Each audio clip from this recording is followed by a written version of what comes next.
discuss the BCA in detail and the major tenets that must be addressed by the SGB as the employer when drafting an employment contract. In this video, we will look at the credit agreements with particular reference to the leasing or hire purchase of equipment such as photocopy machines. Before we look at the leasing agreements in more detail, do note the particulars in the WCD Circular 27 of 2019 with regard to finances in schools. The circular highlights that an SGB cannot enter financial agreements as prescribed by sections 36 and 37 of the South African Schools Act of 1996 as amended without the written approval of the MEC of Education. Section 36(3) of the South African Schools Act goes further to state that if a person lends money or grants an overdraft to a public school without the written approval of the MEC, the state and the public school will not be bound by the contract of lending or an overdraft agreement. A loan is defined as any financial obligation based on agreement which obligation renders the school liable for making payment in one or more installments in favor of any person, but does not include the payment of staff appointed by the governing body in terms of section 20.4 or 5. This essentially means that all financial contracts or agreements that schools enter into which places financial obligations on the school to pay in installments are considered to be loans and require the approval of the Provincial Minister of Education in accordance with section 36(2) of the South African Schools Act.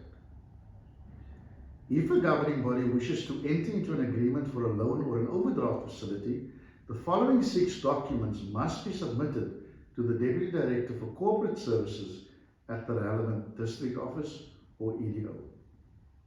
Firstly, a complete application form obtainable from the EDO or the website of the provincial department. The latest audit annual financial statements, a certificate of sound financial management, a copy of governing body minutes where the decision was taken, dated and signed by the governing body chairperson and secretary. Note, the minutes should not be older than 6 months. A copy of the rental or lease agreement. Should the loan or lease be of an infrastructural nature, a signed infrastructure approval letter from the MEC will be required. This signed letter can be requested by the Directorate of Infrastructure Delivery Management at WCDHO. It is not uncommon for schools to secure photocopiers or office equipment via rental agreements or lease agreements. It is imperative, though, that the SGB is clear on the requirements of the school before engaging a service provider. Do note that sales consultants for office equipment companies can assist you in determining your needs, but can also oversell their solutions and bind you to equipment that you may not need, or the specs is beyond your requirements. The bottom line is this: do your own homework, since many sales consultants have commission-based remuneration that is linked to sales volumes. Once you know what you need to procure, solicit proposals from more than one company. Allow them to present their offering to the Finance Committee of the SGB and do ask questions.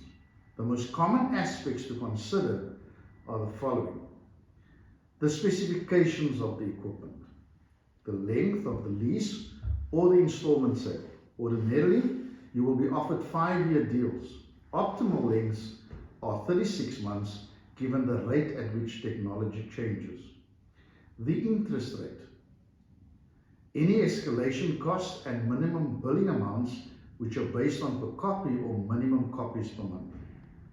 Maintenance cost, this is normally an additional charge or part of the contract.